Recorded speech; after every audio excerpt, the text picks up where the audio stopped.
Bienvenidos a este su programa Biblia y Comunidad, un espacio del Instituto Bíblico Pastoral Latinoamericano de Uniminuto para reflexionar, profundizar y encontrar el amplio sentido que nos ofrece el Evangelio del próximo domingo en la liturgia. Hoy vamos a abordar el texto del Evangelio de San Lucas en el capítulo 18, versículos 9 al 14. Y para poder ahondar esta enseñanza y este mensaje que nos deja la palabra de Dios en este Evangelio, nos está acompañando el Padre Guillermo Acevedo. Padre, bienvenido, qué alegría tenerlo en casa. Gracias, Ivonne, Dios te pague bien. Contento de estar por acá nuevamente apoyándolos y sirviendo a la palabra de Dios en Colombia. Muchas gracias, Padre. Padre, cuéntenos cómo vamos a empezar a estudiar o a revisar o a analizar un poquito este texto que nos está presentando la liturgia. Bueno, lo primero, yo creo que siempre hay que tomar el texto, y el texto quiere decir leerlo, releerlo, y a mí me gusta jugar también. Incluso aquí tengo un montón de colorcitos, porque muchas veces los textos tienen las palabras la fuerza de su mensaje. Y cuando uno descubre que las palabras se repiten o se parecen, hay ya una relación que te permite decir, aquí hay una intencionalidad del autor. Y eso es parte de lo que yo hago siempre cuando preparo un texto. Y si quieres lo podemos leer. Perfecto, Padre. Después Jesús contó esta parábola para referirse a algunos que confiando en sí mismos se tenían por justos y despreciaban a los demás. 2 hombres subieron al templo a orar. Uno de ellos era fariseo y el otro un cobrador de impuestos. El fariseo estaba de pie y oraba así en su interior: Dios, te doy gracias porque no soy como los demás hombres, que son ladrones, malhechores y adúlteros. Tampoco soy como este cobrador de impuestos. Yo ayuno 2 veces por semana y pago el diezmo de todo lo que compro. En cambio, el cobrador de impuestos, que se había quedado de pie a lo lejos, ni siquiera quería mirar al cielo, sino que se golpeaba el pecho mientras decía: Oh Dios, te pido que tengas misericordia de mí, que soy un pecador. Les aseguro que cuando este cobrador de impuestos bajó a su casa, Dios ya lo había hecho justo, pero no al fariseo, porque Dios humillará a todo el que se engrandece y engrandecerá al que se humilla. Palabra del Señor. Gloria a ti, Señor Jesús. Padre, qué texto tan interesante que nos propone la liturgia para este domingo, y creo que viene muy en consecuencia de todo lo que ha venido también Lucas enseñando durante todo este año, para poder comprender también un poco cuál es el sentido de la experiencia de fe, de la experiencia cristiana, y cómo también este texto nos ayuda a ver, lo veo yo así muy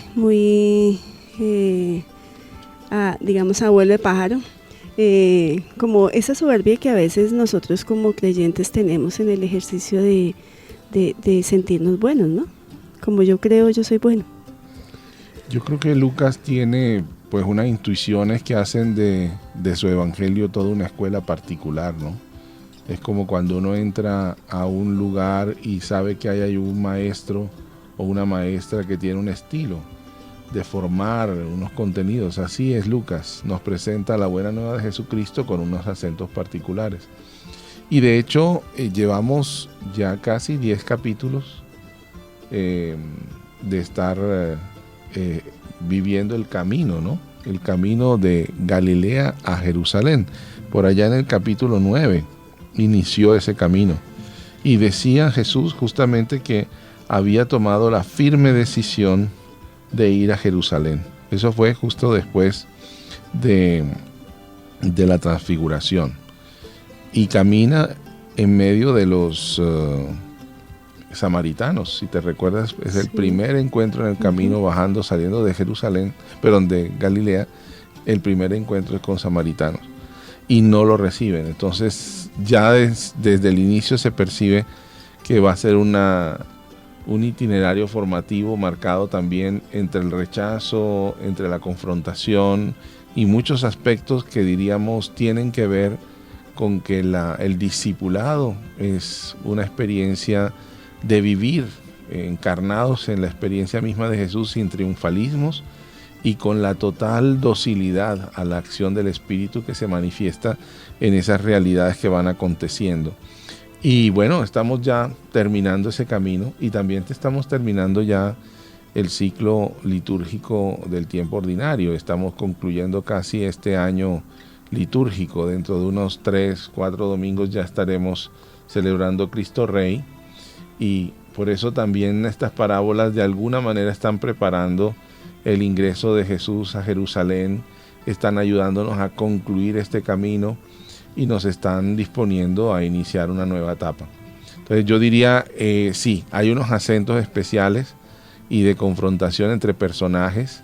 Si tú recuerdas, en el capítulo 10 estábamos también ante imágenes como la de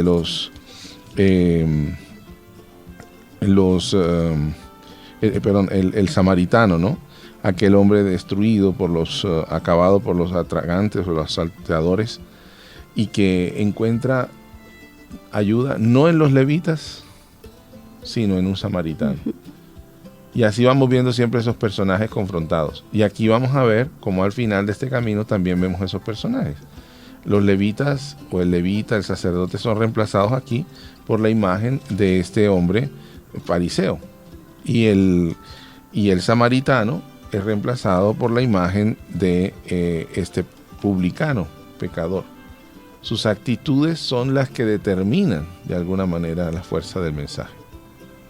Muy bien, padre. El elemento clave, digamos que dentro de esta experiencia con el Evangelio, creo que también es poder hacer no sé, como una relación de estos personajes también con nuestra propia vida, ¿no?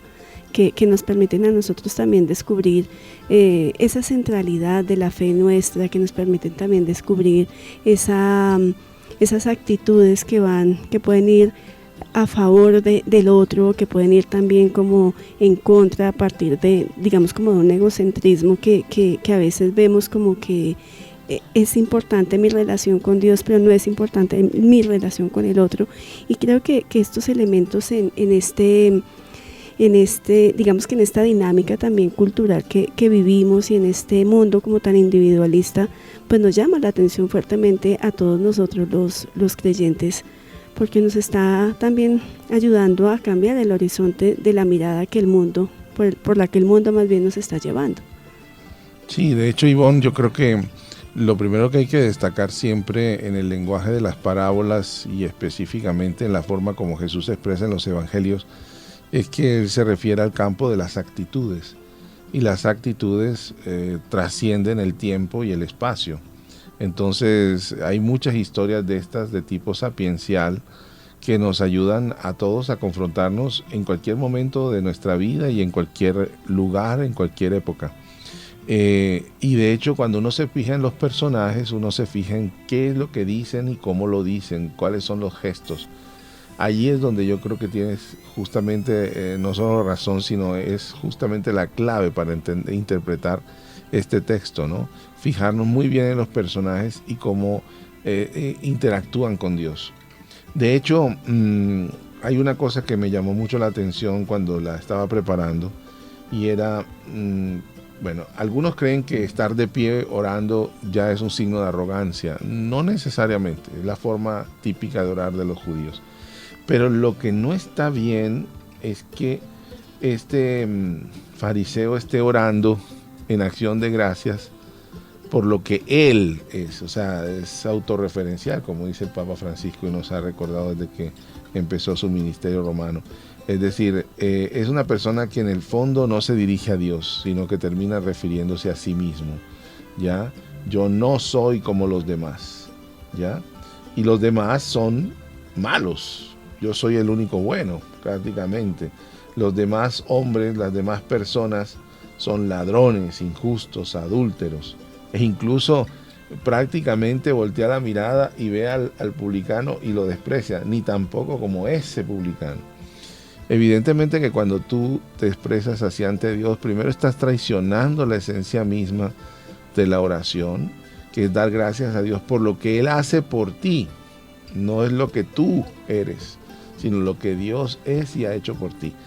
Generalmente la escuela de los Salmos nos recuerda que el orante de la acción de gracias, el que da gracias, es porque ha vivido una experiencia muy dura, muy difícil. Y esa experiencia dura, difícil, él la convierte en una súplica, ¿no? Le suplica a Dios: estoy desesperado, estoy rodeado de enemigos, no sé qué hacer, ayúdame, sálvame. Y Dios le responde, y entonces después él entona una acción de gracias que dice: estaba en el fondo de esa fosa y tú me sacaste, me libraste, me salvaste. Entonces por eso te doy gracias, ¿no? Ese es el orante que Dios escucha. Pero aquí hay una persona que no está hablando de esa experiencia donde él estaba mal, sino prácticamente él todo el tiempo da impresión que él es el punto de referencia de la perfección. Y bueno, también la Biblia se encarga de expresar el descontento de Dios ante ese tipo de aproximación o de acercamiento. Entonces, ahí ya hay una actitud que nos está diciendo al final Jesús: Él no salió justificado. ¿Qué quiere decir? No fue acogido por Dios, no entró en relación con Dios, sino prácticamente se mantuvo alejado.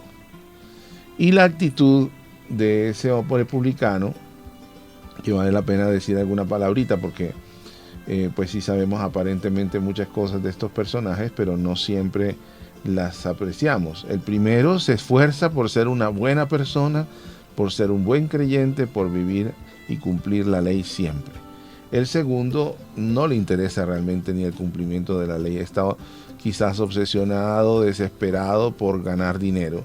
Y ganar dinero significa en este caso vender su conciencia, traicionar a su pueblo, estar en una condición económicamente favorable, pero donde él siente que está traicionando también su conciencia, su formación, su relación con Dios. Entonces él no se acerca ante Dios como a alguien que pueda de alguna manera ser alabado, sino todo lo contrario, casi como un gusano ahí arrinconado.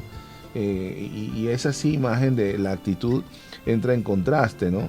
Porque el otro está de pie y este en cambio se mantiene a distancia, no se levanta, no levanta los ojos al cielo, se golpea el pecho.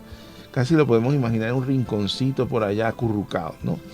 Esa imagen evidentemente es la de un pecador que ante Dios no se siente merecedor de su misericordia. Y lo único que puede decirle al Señor es: ten misericordia de mí.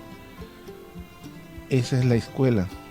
Ese es lo interesante y lo contrastante y al mismo tiempo lo desafiante.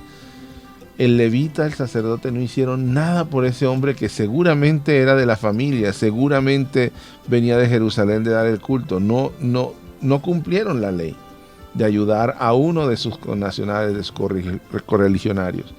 Pero el samaritano, que no se ocupa de ese tipo de ley, pasó por encima de todo y se fijó en la persona. Y aquí pasa lo mismo. Este fariseo que pretende cumplir la ley termina haciendo erradamente las cosas, y en cambio este hombre que no cumple la ley ni se ocupa de ella termina teniendo la actitud que a Dios le agrada. Padre, yo quisiera de pronto que nos pudiera su merced apoyar en esta comprensión, porque a veces cuando nosotros hacemos la lectura del texto, quienes no somos estudiosos de la Biblia, como usted, ¿cierto? Para nosotros es igual un fariseo, un samaritano, un publicano, ¿cierto? De pronto si usted nos pudiera aclarar un poquito cuál es como la dinámica o la labor, digamos, que cada uno de ellos pudiese tener en el pueblo para poder entender un poco como esas relaciones que usted nos presenta en este momento, ¿sí? Entonces, porque pues uno siempre escucha, ¿no?, que el fariseo, que el publicano, que el cobrador de impuestos, bueno, como estos aspectos, pero que de pronto pues no son significativos para nosotros hoy, y creo que nos ayudarían a entender un poquito mejor el texto. Bueno, es un tema amplio, pero de todo vamos a tratar de simplificarlo. Lo primero que hay que decir es que los dos son judíos.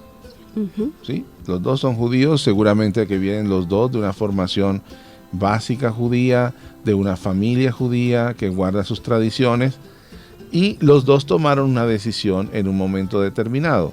puede ser también que en su hogar el fariseo es hijo de fariseos o el publicano es hijo de publicanos, también podría darse. Pero en el fondo los dos han optado en un momento de su vida por seguir una línea de vida, un estilo de vida. El fariseo, el nombre perishayá, que es el nombre, digamos, o el verbo que está detrás, o la palabra que está detrás, perdón, de esa palabra fariseo, es separado. Y separado es más bien algo negativo, ¿no? O sea, es como que lo ven una persona como que se aleja de los demás para poder cumplir a cabalidad la ley. Sin embargo, hay otros nombres más agradables. Está Hasidim, ¿ya? Que para referirse al grupo, y quiere decir justamente el de los piadosos, de las personas que se dedican a vivir la fe de una manera íntegra, ¿no? Uno de los más famosos fariseos que se convirtió es Saulo, ¿ya? O Pablo, ¿ya? Pero vivían un camino de santidad, esa es su conciencia, ¿no? Y para cumplir bien la ley, pues tienen que a veces tomar decisiones que no son las más agradables para los demás. Por ejemplo, no entrar en casa de otras personas si no saben que las personas están cumpliendo la ley, no pueden comer con ninguna otra persona, tienen que guardar unos ritos, tienen que hacer unas oraciones a determinados días, tienen que vestirse de una forma determinada. Eso es una decisión, es pertenecer a un grupo que cualquiera puede pertenecer. Es decir, todo judío podía ser fariseo, ¿ya? Solo que se tomaba la decisión firme de seguir y cumplir la ley. Y entraba dentro de un grupo que lo ayudaba, que lo formaba, etc. Y normalmente él formaba a sus hijos así que se creaba una especie de línea generacional, ¿ya? Y eran apreciados, respetados, considerados. Pero igual eran un punto de contraste porque prácticamente llega en el tiempo de Jesús, se convierten como en el referente de cómo vivir la fe. Ya, había otros grupos, ahora no los vamos a mencionar porque nos alargaríamos mucho, pero estos eran los que estaban presentes en todos los pueblitos. Los fariseos estaban por todos lados, estaban en las sinagogas, estaban en cualquier pueblo, podían llegar a ser doctores de la ley, podían ser personas muy prestigiosas en ese ámbito. Entonces era un referente permanente para los judíos de cómo se debe cumplir la ley, cómo se debe vivir la ley. El publicano, por otra parte, aunque era una persona, podríamos decir, del común, pues por muchas razones podía tomar la decisión de buscar cómo mejorar sus ingresos, cómo tener una vida económica más segura. Y Israel o Palestina, o mejor dicho, esta provincia de Judea estaba bajo el dominio romano. Entonces el cobrador de impuestos siempre es el que saca el dinero a los judíos y se lo entrega a los romanos. Entonces siempre ha visto como un traidor, pero siempre él sacaba una parte de esos impuestos para pagar sus honorarios. Y a veces hacer pagar los impuestos implicaba también a veces ser crueles, ¿no? Podían llegar a la tortura para que las personas sacaran el dinero y lo pagaran. Y evidentemente a veces también podía significar a pedir más del dinero que correspondía para sacar más ganancia. O sea, podían ser también a veces un poco, diríamos, no solo corruptos, sino también a veces aprovechados de las circunstancias y de los más necesitados. Entonces, evidentemente estamos hablando de un contexto de crueldad. No estamos ni santificando ni canonizando a ninguno de los dos. No sé si me explico.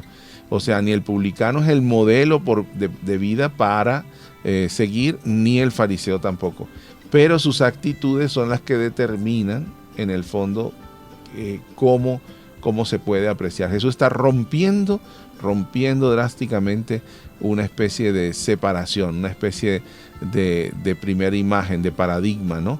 Y entonces el fariseo es por sí bueno y el ¿cómo se llama? El publicano es por sí malo. Entonces Jesús está tratando de cambiar también esa perspectiva. O sea, es también cómo se rompe ese paradigma o ese estigma de pronto que se pueda tener frente a un grupo que consideramos, no sé, malos, ¿no? O sí. sea, o corruptos, o este tipo de personas que también, pues digamos, tienen como otras formas, otras actitudes, como usted lo decía hace un momento, otras actitudes que pueden ser mucho más cercanas a la fe que a veces aquellos que consideramos buenos, y que sus actitudes hacen que no sé, alejen a la comunidad de esa relación con Dios, o que ya se lleve de pronto al extremo esa experiencia de fe y se deje, no sé, de vivir la esencia de lo que realmente en este caso sería pues el judaísmo, ¿no? Así es. Padre, y nos quedan los últimos 2 minuticos de esta primera parte. Déjenos algo para reflexionar, para ir pensando de pronto en este break que vamos a hacer sobre este evangelio, cómo podemos empezar a engancharnos para la segunda parte del programa. Creo yo que uno de los temas claves es fijarnos en las actitudes, no en aquellas cosas que a priori, o digamos, a veces hasta por prejuicio, consideramos que deben ser buenas o malas. Tenemos que escuchar y ver con los ojos de Jesús, y eso significa, como decías tú, observar, darnos cuenta de cómo la gente se comporta, actúa, y de allí aprender. Padre, bueno, vamos a tener unos pequeños minuticos para hacernos un autoexamen de conciencia mientras volvemos. Por favor, no se vayan, que ya regresamos.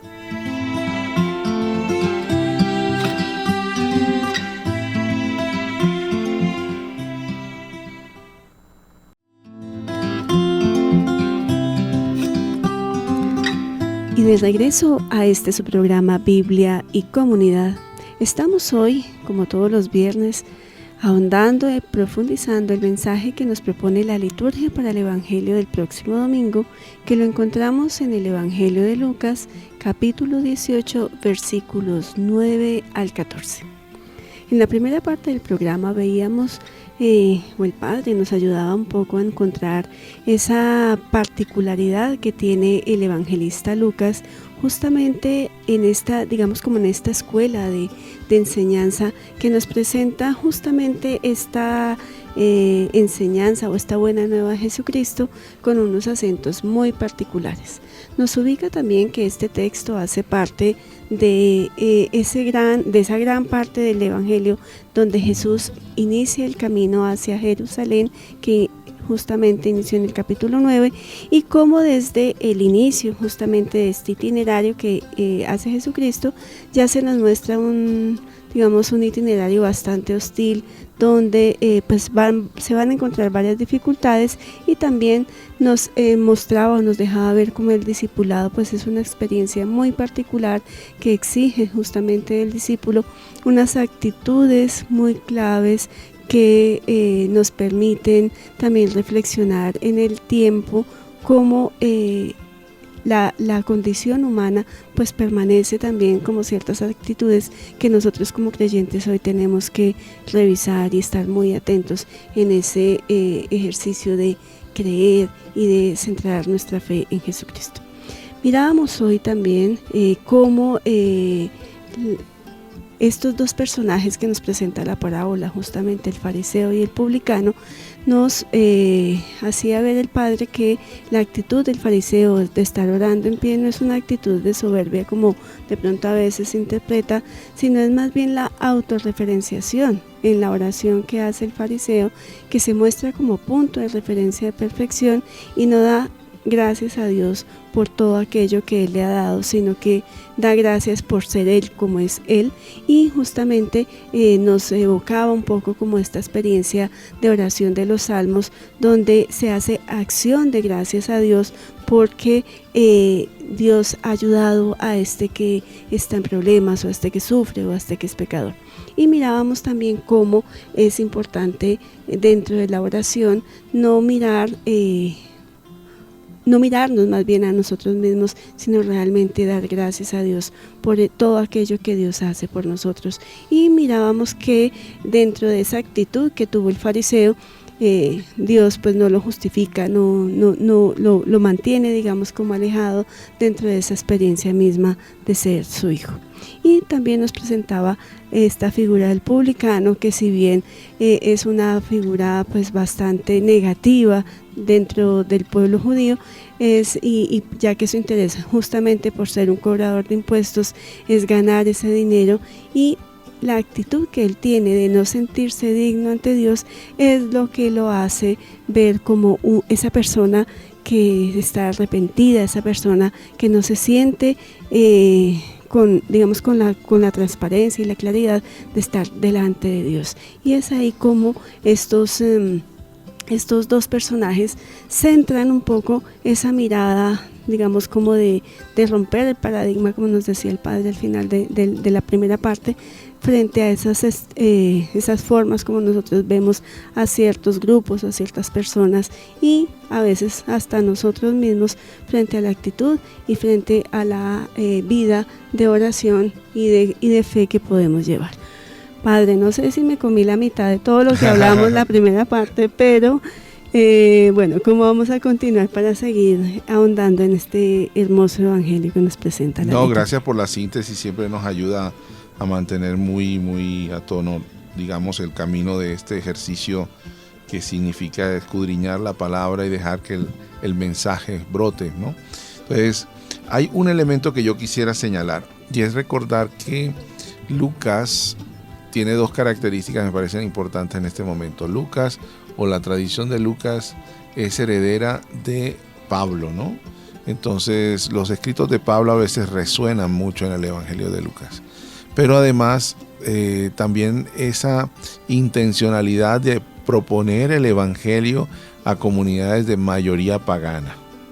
Entonces, él no se enfrasca realmente en estas, no diríamos pequeñeces, pero en estos detalles de la forma de vivir el judaísmo, particularmente en los grupos como los fariseos, sino en lo que va quedando al fondo, y es a quién tenemos que observar, ¿no?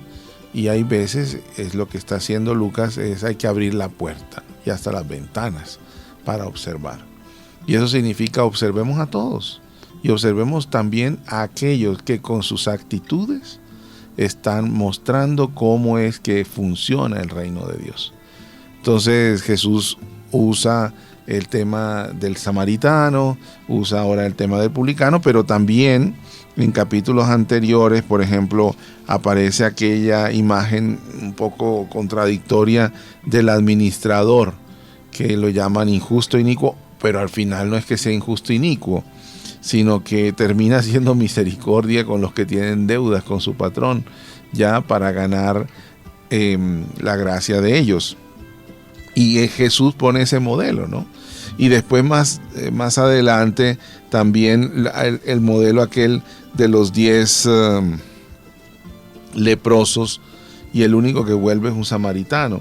Entonces, en el fondo, como que Jesús está como provocando esas imágenes religiosas que están muy centradas en un cierto, ¿cómo se puede decir?, privilegio.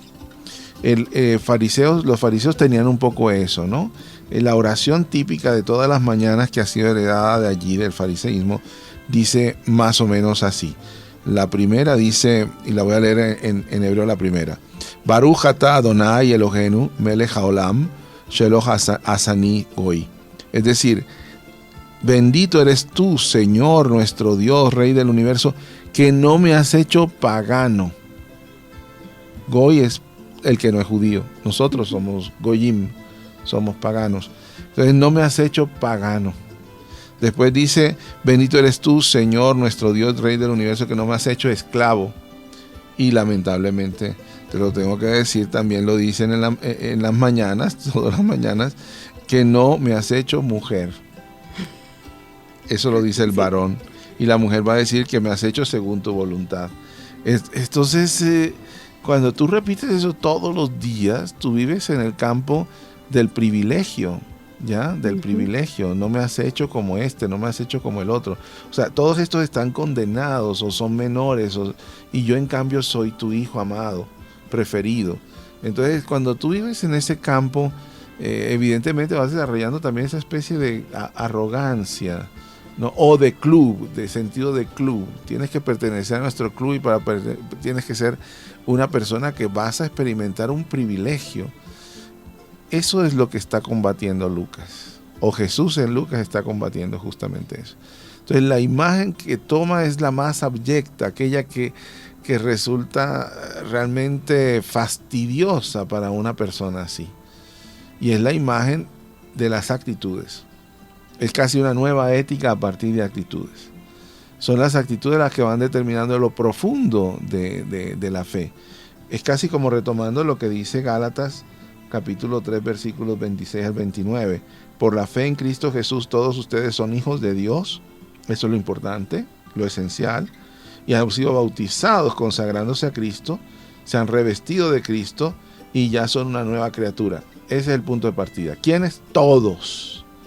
Todos, absolutamente todos. Todos. Ese todos es muy importante porque nosotros siempre consideramos que cristiano puede ser alguien que por sus virtudes Dios lo llamó. No. Todos quiere decir incluso aquellos que no son virtuosos. Y hay muchas imágenes de violentos, de corruptos que han sido transformados por la acción de Cristo y han sido transformados en nuevas criaturas y por lo tanto en nuevos discípulos de Jesús. Y entonces eso es lo que hace que ya no hay distinción entre judío y griego, esclavo y libre, hombre y mujer. Y mira, casi que se repite lo mismo de la oración, ¿no? No me has hecho pagano, ya no hay diferencia entre judío y pagano. No me has hecho esclavo, ya no hay diferencia entre esclavo y libre. Ya no me hiciste mujer, ya no hay diferencia entre hombre y mujer. Todos son una misma criatura. Entonces, claro, para formar eso en una mentalidad que está basada en los privilegios, es muy difícil.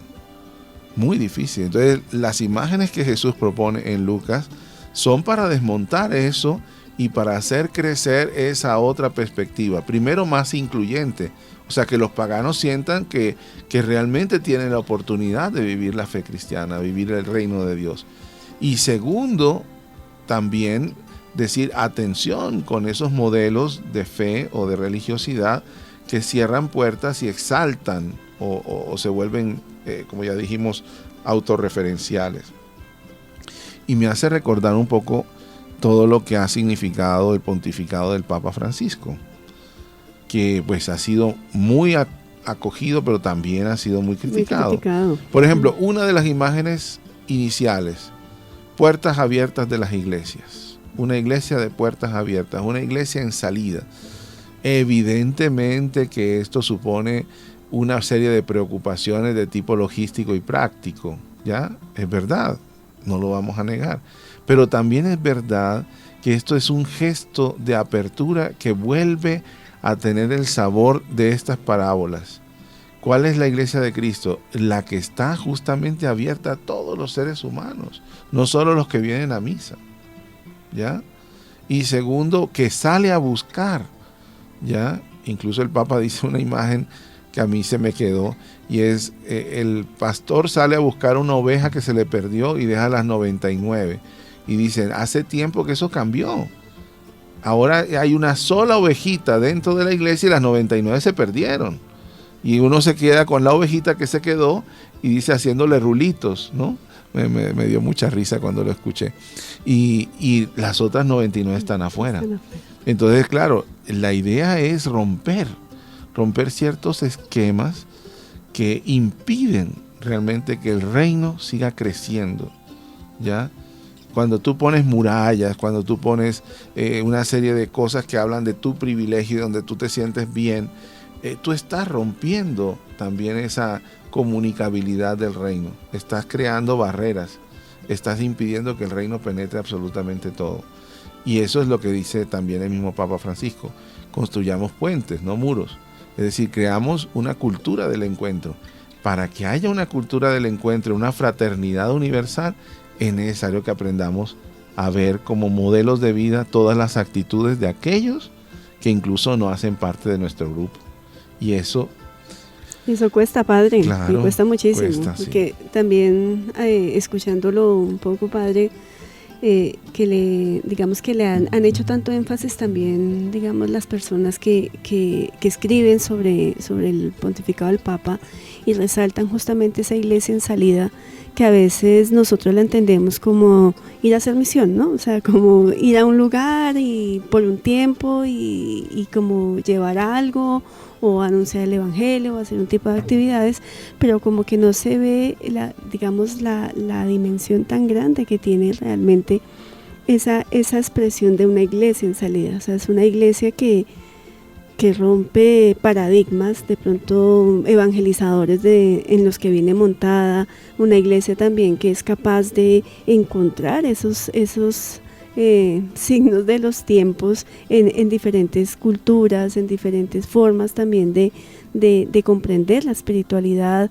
en diferentes formas de vivir hoy la espiritualidad, y cómo también nosotros no podemos seguir como con ese paradigma de que todos tenemos que vivir de determinada forma, de determinada manera, sino cómo nosotros también tenemos que ir renovando, digamos, la fe, renovando también la palabra, en el sentido de cómo se manifiesta esa palabra en estas nuevas formas y en estas nuevas, digamos, expresiones también de las culturas y de los seres humanos en la realidad y en este mundo contemporáneo que es bastante fuerte. O sea, creo que los desafíos más bien que el mundo nos presenta para una iglesia en salida y para una iglesia que rompe paradigmas, pues es bastante desafiante hoy, y que creo que estamos llamados nosotros también como a hacer un poco ese alto en el camino y no quedarnos encerrados en el templo o en la parroquia, sino como realmente nosotros podemos ser buena nueva, llevar esa semilla del reino y del evangelio a muchos lugares donde nos están necesitando hoy también.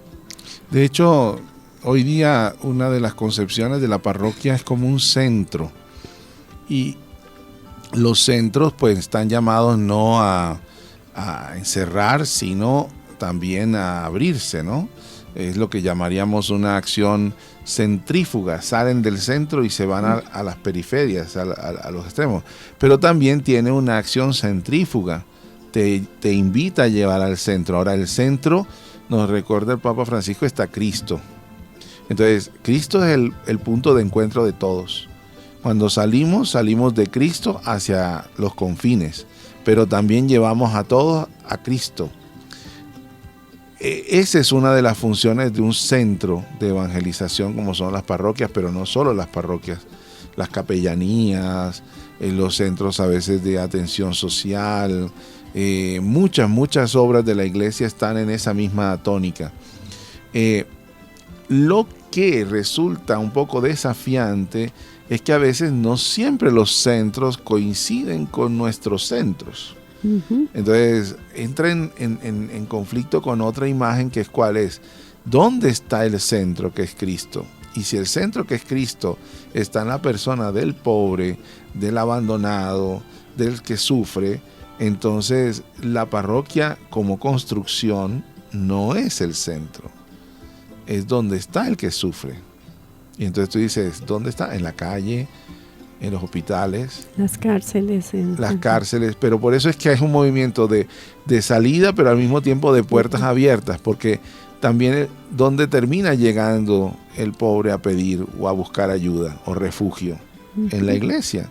Entonces, ese es un diálogo que no es fácil, pero que es fundamental, Es un movimiento al mismo tiempo de salida y al mismo tiempo de comunión, de acogida. Es ¿cómo se llama? No parece fácil para los que estamos acostumbrados a una visión un poco más institucional, pero es más sencilla cuando uno deja que fluya la fuerza del Espíritu y nos guíe y nos oriente. Ya, yo admiro mucho en esto también aquí, ya que estamos en Bogotá, al arzobispo Luis José Rueda, Monseñor Luis José Rueda. Ha tenido gestos muy, muy interesantes de salida, ¿no?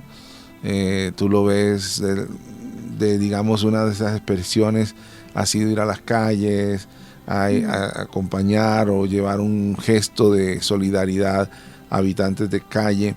Algunos dicen, sí, esos son gestos, pero son gestos pasajeros. No, son gestos que abran, son gestos que son proféticos y convocan. Y también recuerdan que el centro de la iglesia está también más allá del templo, es la presencia de la persona, ¿ya? Y la persona que sufre ya es presencia de Cristo. Entonces también hay que salir allá. Es más, esa presencia de Cristo a ti te hace renovar tu encuentro con Él. O sea, un evangelizador que no salga y no se vea reflejado allí en Cristo, o no vea a Cristo reflejado allí, pues no crece, no madura tampoco, ¿no? Entonces, yo diría que es todo esto lo que está planteando el Evangelio de Lucas cuando nos pone de modelo a un publicano para vivir la experiencia de la misericordia, ¿no? Y padre, creo que para nosotros es a veces un poco más difícil porque estamos acostumbrados a situaciones de gran vulnerabilidad, ¿no? Estamos habituados a la violencia, estamos habituados a la mendicidad, estamos, ¿cierto? Que ya en muchas ocasiones somos muy indiferentes ante tantas situaciones, ¿cierto?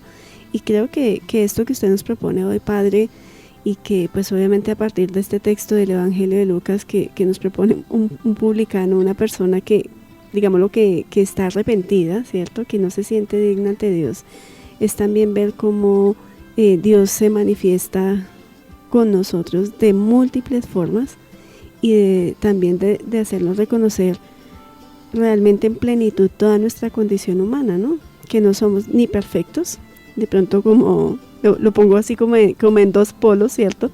Perfectos como un fariseo, ¿cierto? Que era el modelo referencial para el judío, ni impuro y pecador como un publicano. No lo somos, sino que de pronto podemos estar en una balanza que oscila entre lo perfecto y lo pecador, y es también podernos nosotros reconocer en esos aspectos, no para quedarnos de pronto buscando el equilibrio donde no se me mueve tanto el balancín, ¿cierto? Sino también de poder encontrar y redescubrirnos para redimensionar todos estos aspectos de la fe que nos está proponiendo Lucas y que me parece supremamente interesante en el ejercicio de poder contemplar nuestras actitudes como un elemento fundamental de expresión de nuestra fe. Sí, lo único que yo insistiría también como para dejar eso muy claro es que una de las perspectivas claves del reino de Dios en Lucas es la misericordia. Y en eso no podemos buscar un punto intermedio, porque el punto intermedio puede ser mediocridad, puede ser comodidad, puede ser indiferencia. Tenemos que hacer una opción por la misericordia. Y la misericordia empieza sintiéndonos nosotros también pequeños ante Dios. Bueno, esa es la escuela que Jesús nos está proponiendo y está llena de desafíos. Padre, ¿qué desafío nos deja para vivir esta semana también este Evangelio? Esa es justamente la actitud de la misericordia frente a Dios, donde pedimos de Él esa misericordia, pero somos capaces de, siendo misericordiados, como dice el Papa Francisco, compartir esa misericordia con los demás. Padre, muchísimas gracias por todo este aprendizaje y todas estas enseñanzas que nos ha dejado el día de hoy. Espero tenerlo más seguido ahora aquí en el programa, ya que está en Bogotá, que es más fácil también poder encontrarlo y que nos apoye también con este ejercicio de ahondar en la palabra y de hacerla realmente experiencia vital para todos nosotros. Muchas gracias a ti, Ivonne, por invitarme y cuenta con eso. Muchísimas gracias, Padre, y a todos ustedes mil y mil gracias por estar en sintonía en este su programa Biblia y Comunidad.